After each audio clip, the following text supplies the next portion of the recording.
selamat pagi teman-teman. Jadi di sini saya Dr. Pratnya Dewi. Mudah-mudahan teman-teman semua di rumah pada sehat selalu. Jadi di sini kita akan berbincang-bincang sedikit mengenai topik bersama dokter spesialis kita di sini, dokter spesialis penyakit dalam, yaitu Dr. Bayu Indratama, SPPD. Jadi sebelum kita tanya-tanya sedikit, sebelum kita bincang-bincang dikit, saya mau memberikan informasi. Jadi di sini ada Rumah Sakit Gerabakti Medika, di mana lokasi rumah sakit kami di sini ini di Jalan Bypass Prof. Dr. Ida Bagus Mantra, Desa Nagari, Kecamatan Banjarakan, Kelungkung, Bali. Jadi kalau misalnya ada yang mau lihat-lihat informasi tentang jadwal dokter spesialis atau ada layanan apa saja yang bisa kita dapatkan di rumah sakit di sini, jadi ada bisa dicek di sosial media kita di sini, ada di Instagram, ada @Grahabakti Medika, dan juga kalau misalnya ada yang mau konsultasi tentang kecantikan, pelayanan untuk estetik, bisa juga di follow di Instagram kami di @grahaprincess.gbm. Jadi kalau misalnya di Facebook juga ada di Graha Bakti Medical Hospital. Jadi ada beberapa layanan unggulan yang ada di rumah sakit kami di sini, ada yang trauma, ada urologi. Kalau misalnya ada keluhan seperti batu ginjal atau misalnya kencingnya sedikit-sedikit, bisa konsultasi dengan dokter spesialis kami di sini, ada spesialis urologi dan juga ada bariatrik. Jadi kalau misalnya ada teman-teman ada yang mungkin ada kesusahan untuk menurunkan berat badan, jadi bisa konsultasi dengan dokter kami di sini. Jadi oke, lanjut aja, nanti mungkin akan sambil jalan dok ya. Jadi langsung aja saya tanya-tanya sedikit aja sih dok. Jadi bisa dijelasin nggak dok apa sih itu diabetes mellitus deh, paling yang bisa disampaikan ke teman-teman. Diabetes mellitus. Selamat pagi semuanya, saya Dr. Bayu, spesialis penyakit dalam di rumah sakit ini. Hari ini kita akan membahas sedikit ya tentang mengenai diabetes secara awam saja. Baik, saya mulai dari definisi dulu, di mana diabetes mellitus atau yang biasa orang awam kenal sebagai kencing manis ya, dok, ya, adalah suatu kondisi di mana kadar gulanya melebihi normal atau istilah bahasa medisnya hiperglikemi, yang penyebabnya bisa disebabkan karena gangguan dari pankreas itu sendiri, gangguan dari pengeluaran insulin, gangguan produksi insulin maupun atau akibat karena kedua-duanya. Iya dok. Kalau misal tadi kan dokter bilang kadar normal gula dalam darah orang biasanya tuh berapa sih dok kalau misalnya kadar gula normalnya? Baik, kalau kita mengukur kadar gula normal itu ada beberapa, yaitu gula darah puasa, gula darah sewaktu ataupun gula darah 2 jam setelah makan. 2 jam setelah makan. Ya, kalau gula darah puasa diharapkan nilai normalnya kurang dari 126.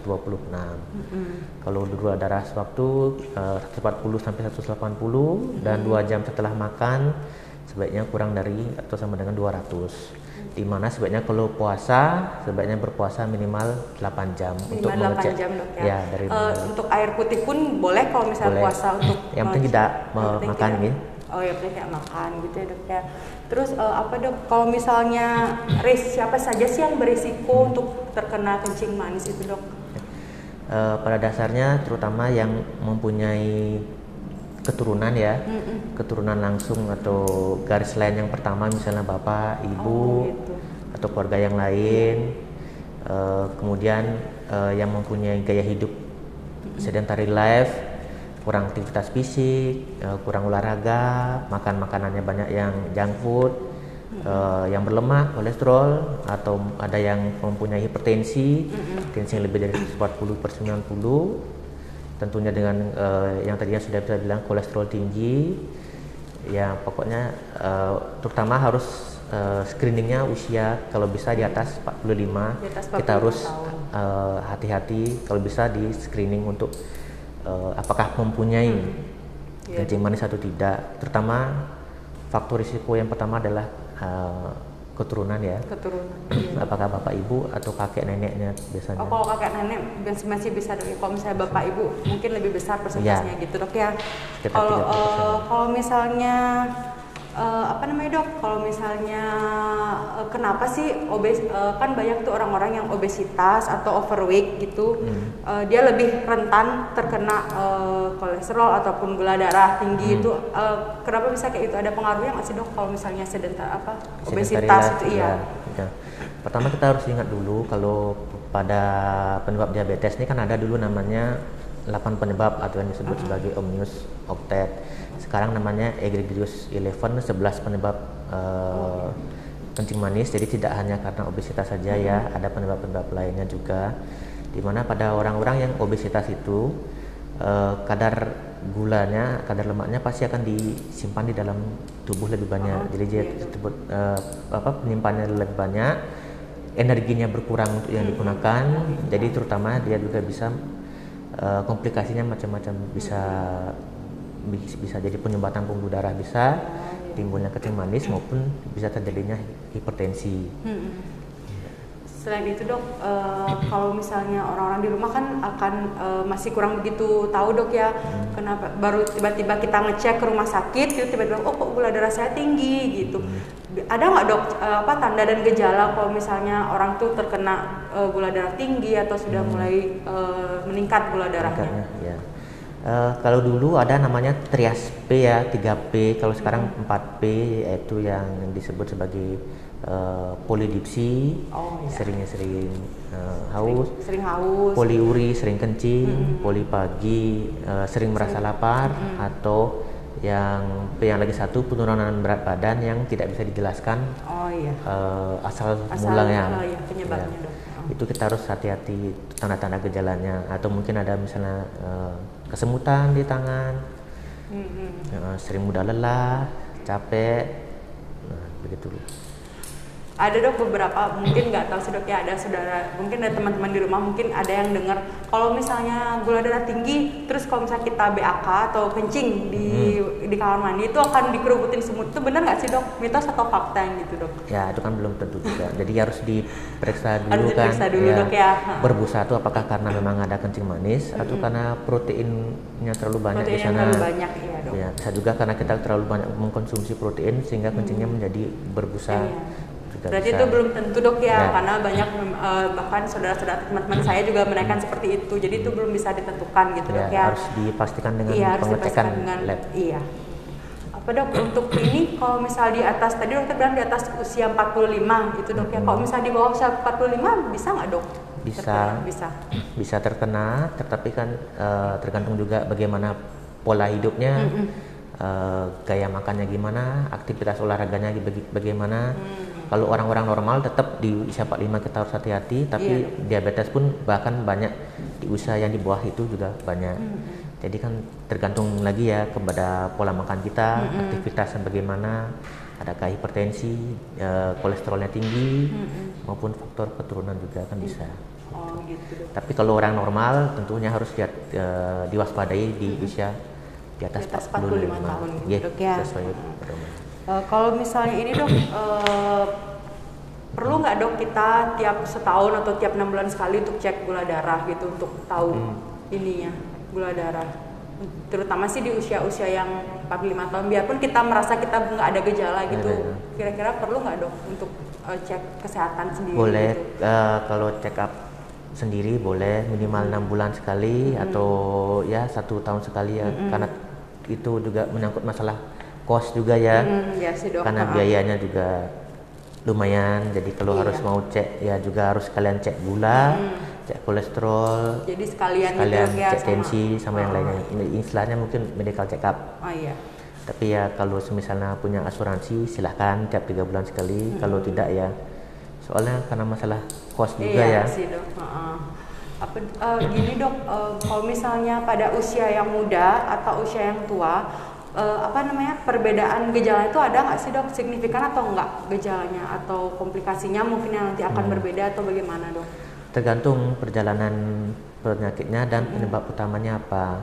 Apakah penyebabnya karena dia kalau dari muda mungkin dari usia sangat muda bisa DM tipe 1 ya, atau DM tipe 2 pas usia 40 ke bawah bisa, atau 45an di atas itu juga bisa gitu. Jadi komplikasinya kan tergantung seberapa cepat kita menemukan atau mendiagnosis penyakitnya dan mengobati agar tidak mencegah terjadinya komplikasinya. Jadi kan pengobatannya ada yang jangka panjang, jangka menengah maupun jangka pendek.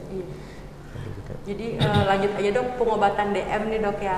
Kan ada beberapa obat-obatan yang bisa pakai insulin atau bisa dengan obat tablet aja gitu. Perbedaannya apa sih dok? Kenapa pasien yang satu bisa dengan tablet atau kenapa pasien yang satu bisa dengan harus dengan insulin gitu perbedaannya? Jadi sebenarnya menurut pedoman lini pertama pengobatan itu harusnya memang pakai obat oral. Oral dulu ya dok ya. Metformin dulu. Metformin dulu itu berdasarkan guideline yang terbaru, tetap pakai metformin dulu.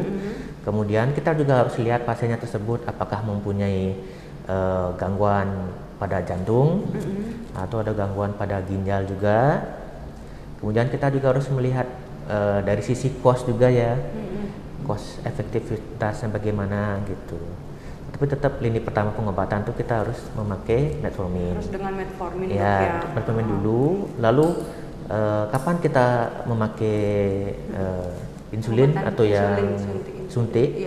Jadi kalau misalnya pas kita cek pasiennya pertama kali mungkin baru datang ya, nilai HbA1c-nya lebih dari 9 atau sebelumnya sudah memakai obat minum tetapi HbA1c-nya lebih dari 7,5 dan tidak terkontrol dengan obat-obatan oral. Ya, istilahnya obat hipoglikemik oral OHO istilahnya gitu. Ya, jadi ya memang mungkin bagi sebagian besar orang pasti takut ya kalau disuntik. Iya dok, kan harus suntik setiap hari gitu dok ya, ada yang suntik pagi atau malam gitu. Itu tergantung gula darahnya juga dok ya. Terus kondisi pasien akut, misalnya pasiennya datang dengan gula darah di atas 500, 600 atau yang sampai tidak terbaca ya, tentu kita harus pakai insulin untuk mengobatinya dan tidak bisa memakai obat oral. Gitu dok ya. Kalau misalnya pasien-pasien yang sudah dengan pengobatan gitu dok, misalnya kita dengan pengobatan oral terlebih dahulu, terus setelah jangka berapa lama kalau misalnya tidak bisa dengan obat oral bisa kita ganti dengan insulin dok? Ya. Jadi pertama kali datang pasien terdiagnosis sebagai DM, mungkin tipe 2 ya. Terus kita harus cek dulu nilai HbA1c-nya bagaimana, kemudian kolesterolnya juga, hipertensinya, ada tensi tinggi atau enggak, kemudian juga mungkin bisa dengan asam uratnya. Kita berikan dulu obat dengan metformin terlebih dahulu, kemudian dengan perubahan gaya hidup ya, change lifestyle. Kemudian kita cek juga EKG mungkin atau ronsen tora apakah ada kelainan di jantung sudah atau belum. Nah, kita misalnya normal kita bisa lanjutkan minimal tiap 3 bulan. Tiap 3 bulan. Ya, kemudian kita cek ulang lagi HbA1c-nya. Apakah ada kemajuan atau tidak. Karena kalau menurut teori seharusnya metformin bisa menurunkan nilai HbA1c yang paling tinggi sampai saat ini ya 1%. 1%. Ya, lumayan. Tapi ya nanti juga kita harus lihat misalnya nilai HbA1c-nya bagus, kondisinya stabil gulanya, kita cek gula puasa maupun 2 jam setelah makan. Jika baik kita lanjutkan silahkan dengan metformin selama tidak ada komplikasi yang lain. Kalau misalnya ada komplikasi baru kita lanjutkan diberikan insulin gitu biasanya dok ya? Ya, mungkin ada infeksi yang akut yang terjadi atau gula darahnya misalnya melonjak, tidak membaik dengan sudah metformin dikombinasi dengan yang lain misalnya sudah dengan 2 obat gula darahnya tinggi, ya baru kita berpikir untuk memakai insulin. Komplikasinya dok selain kolesterol yang tinggi itu ada komplikasi yang berat nggak dok kalau misalnya gulanya tidak terkontrol? Gula tidak terkontrol kan pertama kita yang takutkan kalau gulanya misalnya terlalu tinggi ya. Itu salah satu kegawat daruratan pada diabetes, yaitu gulanya di atas 500 atau 600 yang biasa kita sebut sebagai ketoasidosis diabetik atau HS ya, itu harus kita waspadai. Atau yang kedua bisa juga karena mungkin hipoglikemi, pasiennya gulanya rendah pasiennya tidak makan atau tidak minum, tapi tetap mengonsumsi obat atau mensuntik insulinnya, sehingga terjadi hipoglikemi. Ya, itu yang harus kita waspadai. Baik tinggi maupun rendah sama-sama berbahaya ya. Tetapi terutama yang lebih berbahaya tentu yang hipo, karena bisa mempengaruhi ke jaringan karena gulanya berkurang, sehingga bisa mempengaruhi nutrisi ke otak. Tadi kan dokter bilang ada yang paling kita takutin kan karena dia hipoglikemi di rumah gitu dok ya. Ada nggak sih dok tanda-tanda orang kalau misalnya hipoglikemi gitu? Apa sih yang bisa kita lakukan kalau misalnya teman-teman di rumah atau ada punya keluarga yang punya gula tinggi tapi malah tidak rutin berobat gitu kan? Pasti akan ada beberapa komplikasi yang muncul misalnya di rumah seperti hipoglikemi itu. Tanda-tandanya sama apa sih yang bisa kita lakuin dok kalau misalnya di rumah? Ya, terutama tanda-tandanya misalnya banyak keluar keringat dingin tiba-tiba, kemudian pasiennya merasa lemas, atau yang paling berat bisa tidak sadar karena saking rendahnya kadar gulanya ya. Jadi semisal punya alat cek mandiri di rumah, nanti misalnya nilainya di bawah 60, terus kemudian pasiennya masih sadar, bisa diberikan mungkin minuman yang seperti air gula dulu atau teh manis, atau bisa permen juga ya. Ya gitu. Permen juga bisa diberikan dok. Yang penting menaikkan gula darah gitu dok ya. Ya, menaikkan dulu sementara, kemudian harus segera dibawa ke rumah sakit. Ya, apalagi pada kondisi misalnya pasiennya tidak sadar, tentu harus segera dibawa ke rumah sakit. Berbahaya kalau diberikan minum setara pada saat pasien tidak sadar, nanti bisa tersedak masuk paru-paru, lebih berbahaya lagi. Jadi gitu teman-teman. Jadi kalau misalnya ada keluarga yang punya gula darah tinggi di rumah, kalau bisa rutin kontrol ke rumah sakit gitu ya. Jadi kalau misalnya rutin terkontrol, otomatis gula darahnya bisa akan terkontrol. Jadi kita akan mengurangi komplikasi yang terjadi di rumah atau kegawat daruratan DM yang ada di rumah gitu teman-teman ya. Jadi dok? Selain itu pasti banyak yang teman-teman yang nanya sih dok, apa sih dok diet untuk DM? Jadi kan pasti banyak pasien-pasien yang di rumah tuh, oh ini makan ini nggak boleh, makan itu nggak boleh. Jadi kan apa sih pantangannya atau ada yang harus dikurangi gitu untuk dikonsumsi kalau misalnya pada penderita DM gitu? Ya baik, terutama yang harus diperhatikan bahwa ada namanya diet DM, yaitu dimana ya, kita harus mengurangi makan makanan yang manis-manis ya. Itu terutama kurangi yang berlemak juga, sama yang berkolesterol juga. Sementara kurangi juga makan makanan yang tinggi natrium agar tidak terjadi komplikasi hipertensi. Kadar lemak yang disarankan tuh sekitar kalau saya tidak salah sekitar 2 gram per hari. Kurangi gula garamnya 2 sendok teh per hari. Kemudian ada hitung-hitungannya, lemaknya sekitar 20, karbohidratnya 60, kemudian proteinnya sisanya ya. Jadi kalau untuk lebih jelasnya mungkin harus lebih kontrol ya, biar nanti bisa dijelaskan secara lebih lengkap lagi. Jadi kalau misalnya teman-teman ada yang mau bertanya atau konsultasi langsung, bisa kontrol ke poliklinik kami di Rumah Sakit Prima Bekti Medika.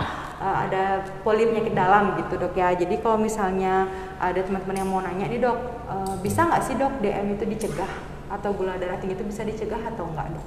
Ya, gula darah atau kencing manis tentu bisa dicegah ya. Jadi kan kembali bagaimana selama mungkin tidak ada faktor risiko keturunan, walaupun keturunan pun belum tentu terkena kencing manis. Jadi kan tergantung bagaimana kita mengelola gaya hidup, sedentary life kah, atau olahraga, aktivitas, maupun pola makan. Jadi ya memang ada pencegahan primernya kan tentunya seperti itu ya. Kemudian juga kita harus rutin berolahraga minimal 30 menit sehari, 5 kali dalam seminggu. Ya, kemudian kurangilah makanan yang junk food gitu ya. Jadi teman-teman kalau misalnya ada yang suka makan junk food atau ada KFC, McD itu minta tolong dikurangi dulu ya dok ya, biar nggak biar nggak dikirim ke sini saja. Dikirim aja. Jadi dok,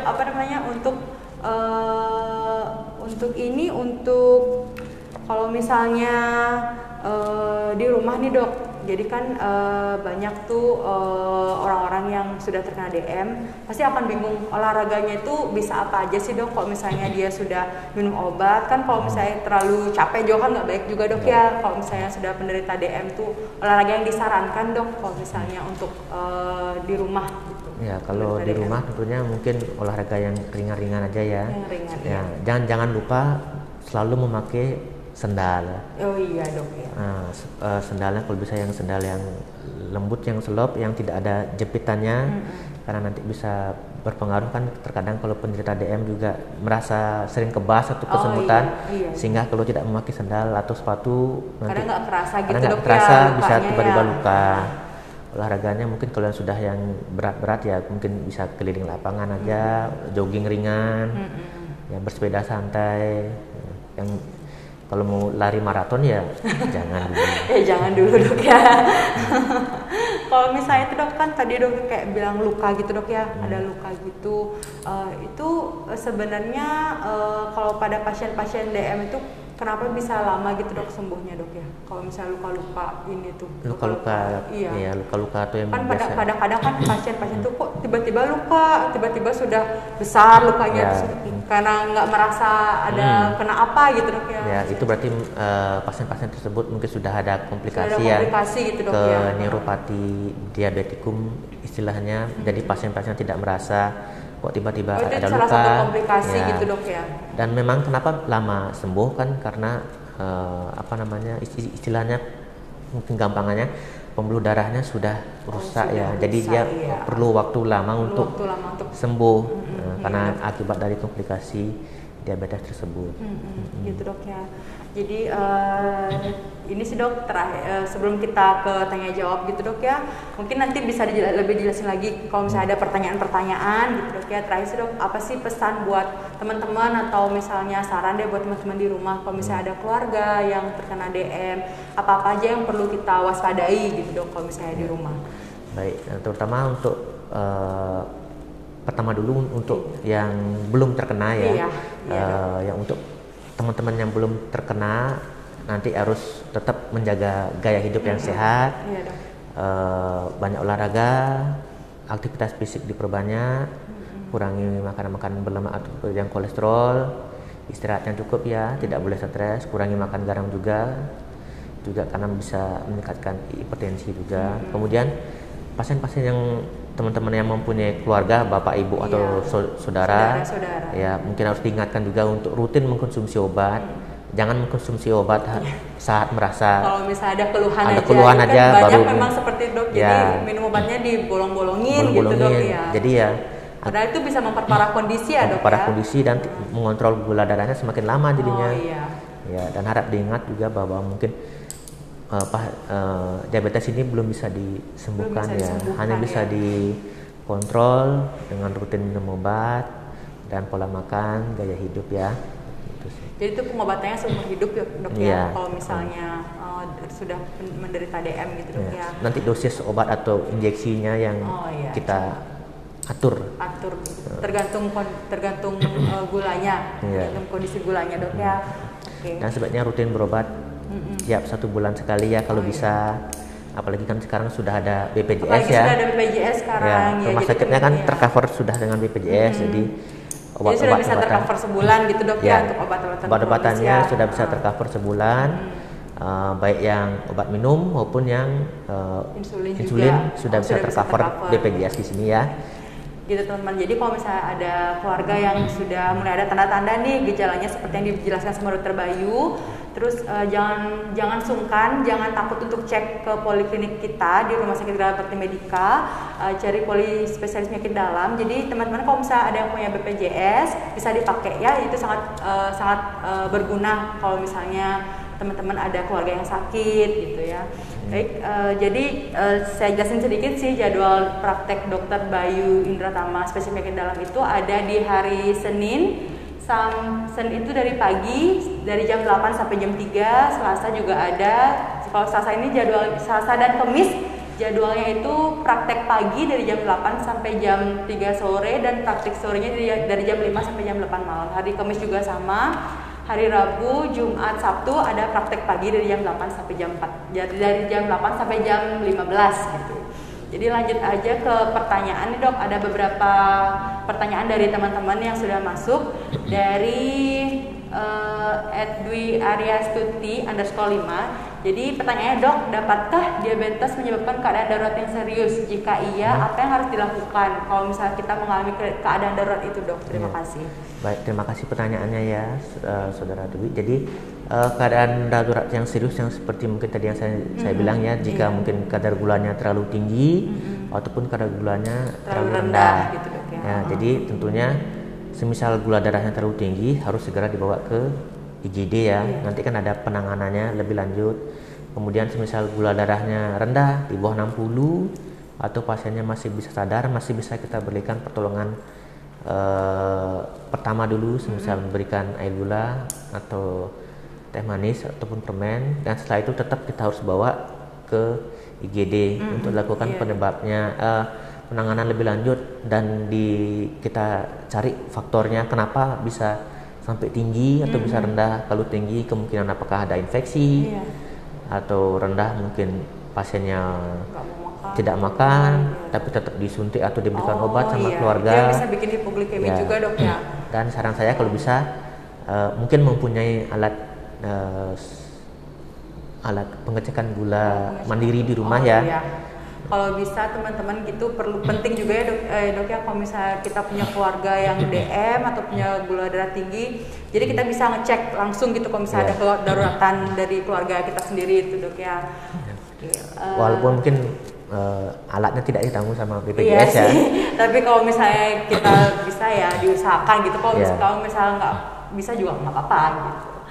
Jadi pertanyaan selanjutnya, ini dari Ambigut 89. Izin tanya dok, untuk pasien DM dengan terapi insulin, apakah masih mungkin untuk progres sehingga bisa stop insulin dan beralih ke oral? Ya, makasih pertanyaannya. Jadi pada pasien-pasien yang sudah dengan insulin, jika sudah terkontrol dengan baik, kadar HbA1c-nya sudah kurang dari 7, kita bisa switch mungkin ke oral. Pilihannya sudah banyak sekarang ya, sudah banyak yang bagus-bagus juga sekarang. Ada golongan yang juga DPP4 atau SGLT2, itu yang juga lebih bagus karena tidak berisiko untuk meningkatkan berat badan. Itu juga bisa dipakai. Itu bisa efek itu bagus juga untuk pasien-pasien DM dengan yang misalnya obesitas. Bisa switch ke sana juga, bisa switch ke oral. Berarti bisa dok bisa. Ya.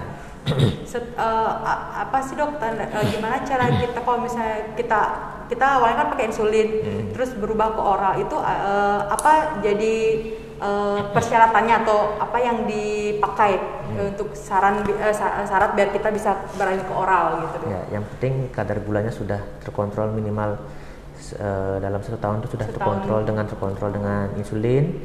Kemudian nilai HbA1c-nya sudah mendekati kurang dari 7. Aktivitas fisiknya baik, tidak ada keluhan-keluhan yang lain, komplikasinya juga tidak ada. Jadi kita mungkin bisa coba dulu switch ke oral selama beberapa bulan, kita nanti pantau lagi ke depannya bagaimana. Karena obat-obat oral yang terbaru juga sudah bagus-bagus sekarang ya. Ya sudah tidak seperti yang zaman dulu yang hanya metformin saja atau misalnya yang lain sulfonylurea seperti yang lain, atau glimepiride atau glibenclamide ya, sudah banyak yang efektivitasnya lebih baik lagi sekarang. Apa namanya dok, kalau misalnya ada nggak dok obat yang tablet terus dia dikombinasikan dengan insulin? Nggak ada dok ya? Kalau tablet aja biasanya gitu dok ya? Bisa dok, bisa. Misalnya kita pakai insulin yang malam saja, 1 kali malam, kemudian sisanya kita bisa pakai metformin 3 kali. Bisa. Berarti masih bisa dok? Nggak harus insulin saja atau tablet aja gitu dok ya? Jadi masih bisa. Tergantung kondisi juga ya dok ya? Ya, jadi kan tiap orang beda-beda ya. Apakah misalnya kalau misalnya pasiennya berat badannya berlebih, juga kita kan pertimbangan juga apakah cocok pakai insulin, nanti malah berat badannya mungkin bisa naik, jadi tambah naik. Kita juga ada pilihan yang lain. Jadi kita lanjut ke pertanyaan selanjutnya teman-teman. Ini ada dari Desa Yuli. Selamat pagi dokter, izin bertanya, adakah kriteria khusus orang yang mempunyai riwayat DM dan terdapat luka di bagian tubuh dilakukan amputasi? Terima kasih dokter. Iya. Jadi apa Terima kasih kriteria? pertanyaannya. Ya. Ya. Jadi pasien-pasien yang mempunyai kencing manis, kemudian terdapat luka di kaki, kita harus hitung dulu ya nilai, ada istilahnya AB-nya, ankle brachial index-nya, apakah di sana sudah terdapat iskemik yang sangat luas atau akut iskemik atau dia sudah kronik. Jadi nanti kita bisa prediksi skornya di sana, nilai normalnya sekitar 1 sampai 1,3 kalau saya tidak salah. Jadi nanti dari sana kita prediksi kemungkinan pasien ini akan mengarah ke mana. Apakah kita bisa tangani dulu atau kita harus konsulkan mungkin ke bagian bedah untuk tata laksana lebih lanjut ya. Ada berapa grade dok kalau misalnya kalau luka pada diabetes mellitus itu? Ya, kalau lukanya kan kalau menurut kriteria Fontaine ada 4 ya. 1, 2, 3 sampai 4. Ini grade 4 yang sudah parah sekali atau 5 mungkin sampai bisa harus dilakukan tindakan pembedahan. Pembedahan itu dok. Iya. Kalau misalnya grade 1, grade 2 masih bisa dengan rawat biasa dok. Rawat biasa, rawat luka, kontrol darah, kontrol gula darah juga dok ya. Iya. Kita lanjut lagi dok ya, ini ada pertanyaan. Pagi dok, kalau kena diabetes apa harus minum obat seumur hidup? Amankah untuk ginjal kita nantinya dok? Pertanyaannya bagus sih dok. Ya, terima Apakah kasih. aman untuk ginjal ya? Terima kasih pertanyaannya. Jadi obat diabetes kan sudah dirancang untuk keamanannya ya, memang harus rutin diminum setiap hari selama seumur hidup. Tetapi juga ada kriteria khusus, semisal pada pasien-pasien yang ada dengan komplikasi ke istilahnya diabetic kidney disease, gagal ginjal karena kencing manis, itu ada hal-hal yang harus diperhatikan. Semisal mungkin metformin tidak boleh diberikan pada orang-orang yang dengan gagal ginjal yang stadium 4 atau 5. Nanti kita bisa ganti dengan obat pilihan yang lain aja. Langsung dengan insulin gitu dok ya? Iya bisa. Kemudian harus diingat juga kalau misalnya normal pun tetap kita harus cek mungkin fungsi ginjalnya ya. Seharusnya obat-obat ini aman selama belum ada komplikasi ke ginjal ya. Gitu, ya. Karena obatnya kan sudah dirancang untuk aman untuk seumur hidup, kecuali dari awal atau dalam penyakitnya memang ada komplikasi ke ginjal, ya. Gitu, nanti kita bisa switch atau ganti dengan obat yang lain yang lebih aman untuk ginjal ya, itu bisa ya, jadi tidak usah khawatir. Jadi yang penting tetap rutin diminum ya. kontrol nanti kita kan bisa lihat apakah ada komplikasi atau tidak. Yang penting prinsipnya jika sudah tahu lebih dini, lebih awal pengobatan, jadi kita bisa melakukan pencegahan untuk komplikasinya lebih awal. Gitu teman-teman. Jadi kalau misalnya ada keluarga atau saudara atau teman yang punya kencing manis atau DM, jadi kalau bisa rutin kontrol ke rumah sakit ya, karena itu akan bisa mengurangi komplikasi dari penyakit DM itu sendiri. Jadi lanjut dok, ini pertanyaan dari Suta Atmaja. Selamat pagi dokter, izin bertanya, kenapa pada pasien diabetes bisa menyebabkan adanya luka di beberapa bagian tubuh? Dan kenapa pada pasien diabetes selalu BAK pada saat malam hari? Terima kasih dokter. Ya, baik, terima kasih pertanyaannya ya. Jadi yang seperti yang saya sudah bilang tadi, kenapa pasien diabetes bisa terdapat luka yang susah sembuhnya, terutama karena di sana mungkin sudah ada istilahnya kerusakan dari pembuluh darah itu sendiri. Jadi dia memang perlu waktu lama ataupun susah untuk sembuhnya. Karena sudah termasuk komplikasi ya, mikrovaskulernya, pembuluh darahnya sudah mengalami gangguan sehingga susah untuk sembuhnya. Nah, dan mengapa pasien-pasiennya lebih banyak kencing pada malam hari kan termasuk dari kriteria tersebut ya. Gejalanya dok. Pasien memang lebih sering polidipsi pada saat malam hari. Oke, nah ini kayak pertanyaan terakhir ya. Selamat pagi dokter, dari KRY Kencana. Jadi karya Kencana. Selamat pagi dokter, izin bertanya, penderita DM untuk ibu hamil apa tetap harus minum obat? Apakah ada efek sampingnya dan bagaimana ya dok cara mengontrol gula saat hamil? Terima kasih dok. Ya baik, terima kasih pertanyaannya. Pada ibu hamil ini ada istilahnya kan DM gestasional.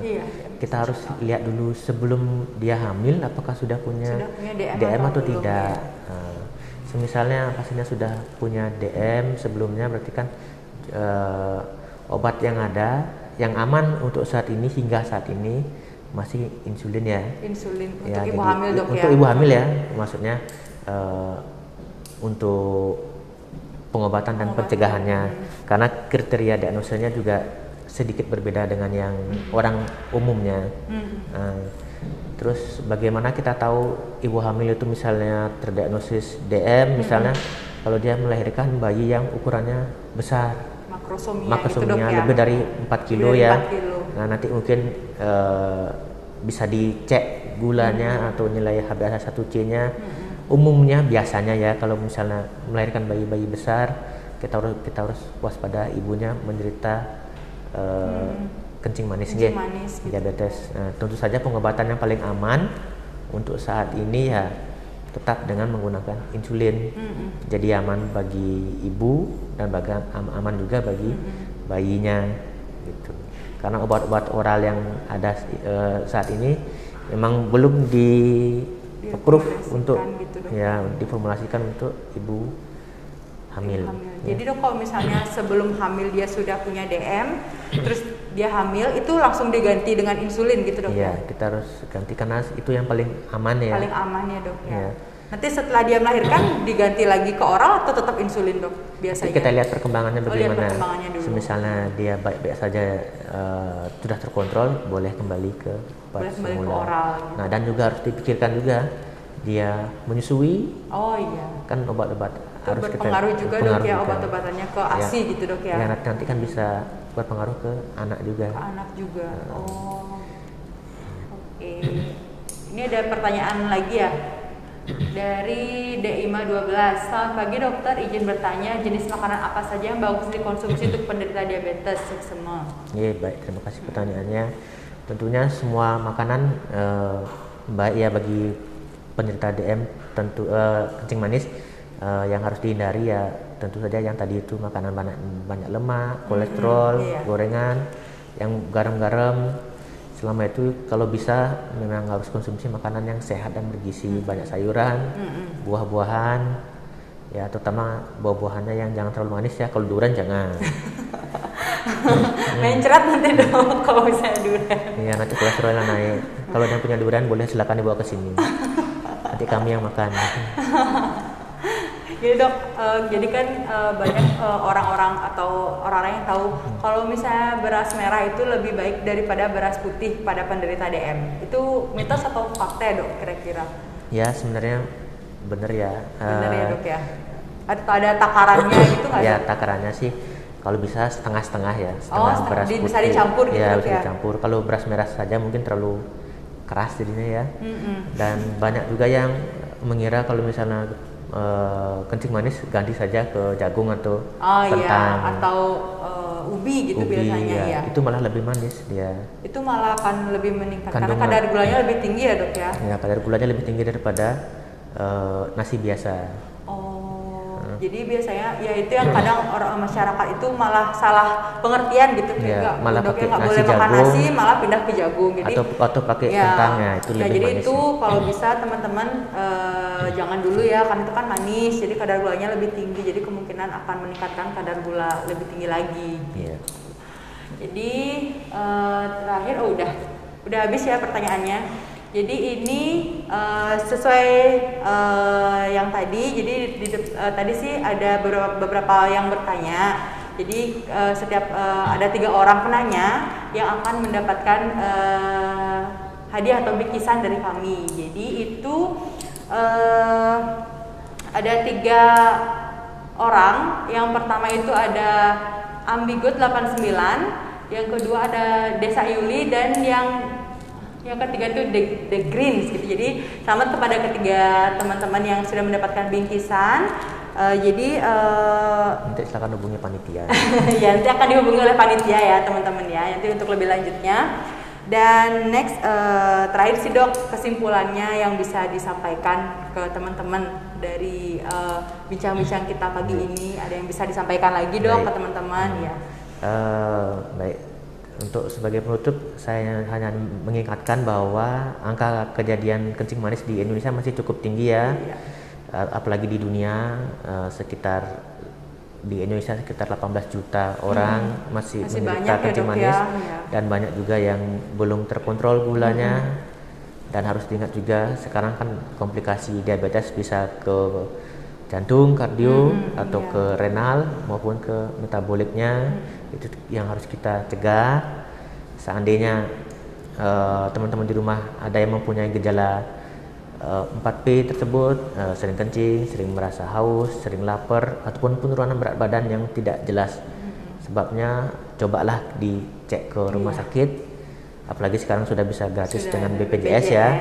Obat-obatannya juga sudah gratis dengan BPJS. Kemudian sebisa mungkin, sedini mungkin kita mengobati, mencegah komplikasinya agar tidak jatuh ke kondisi misalnya gagal jantung ataupun gagal ginjal. Ya. Kemudian rutinlah minum obat atau suntik rutin setiap hari dengan dosis yang sudah diberikan oleh dokternya. Nanti kontrol minimal 1 bulan sekali untuk nanti dicek lagi kondisi gulanya bagaimana. Kemudian kita harus cek nilai-nilai HbA1c-nya tiap 3 bulan ya. Kemudian konsumsi makan, minum harus diperhatikan, terutama di masa-masa pandemi ini. Mungkin lebih aktivitasnya berkurang, lebih banyak diam di rumah. Banyak di rumah ya. Bukannya kurus tambah gemuk jadinya. Malah makin tambah lemak ya dok ya, kalau misalnya sekarang makin di rumah. Dok, pertanyaan terakhir dok dari saya sih dok, kalau misalnya dari misalnya kita udah pengobatan insulin nih dok, terus kita lama nggak berobat, atau misalnya kita lupa nih nyuntikin 1 hari, itu berpengaruh nggak dok? Maksudnya ke gula darah kita, atau misalnya bisa berpengaruh. Ya. Kalau misalnya kita lupa, terus besoknya baru kita ingat, nggak apa-apa dok disuntikin langsung? Nggak apa-apa disuntikin langsung. Dilanjut aja dok ya. Oh gitu. Yang penting enggak lupa nyuntik sebulan ya, pasti berpengaruh banyak. Berarti kalau misalnya lupa sehari itu nggak apa-apa dok ya, dilanjutin dengan obat yang insulin itu? Ya, dengan terpaksa karena sudah terkadang lupa ya enggak apa-apa. Iya. Dan sekarang kan sudah ada pilihan insulin yang disuntik 1 hari 1 kali aja sudah ada. Iya, jadi lebih gampang. Atau yang gitu, disuntik 1 kali seminggu juga sudah ada. Iya. Baru launching bulan Agustus kemarin ya di sini, tapi mungkin belum masuk cover BPJS ya. Ya mudah-mudahan secepatnya bisa masuk dok ya. Baik, terima kasih Dokter Bayu atas pengarahannya gitu. Jadi teman-teman kalau misalnya ada punya keluarga atau saudara yang mau kontrol, bisa datang ke rumah sakit kami di Rumah Sakit Geraha Bakti Medika di Jalan Bypass Prof. Ida Bagus Mantre di Banjarnegari, Kelungkung. Jadi teman-teman bisa konsultasi dengan dokter spesialis kami di sini, bisa, karena kami juga sudah bergabung dengan BPJS. Jadi kalau misalnya ada yang punya BPJS gitu masih bisa cari rujukan ke Paskes 1 dan minta rujukan ke Rumah Sakit Geraha Bakti Medika. Jadi terima kasih sudah bergabung di GBM Talk hari ini. Terakhir saya Dr. Pratnya Dewi undur diri. Sampai jumpa di lain kesempatan. Terima kasih. Terima kasih.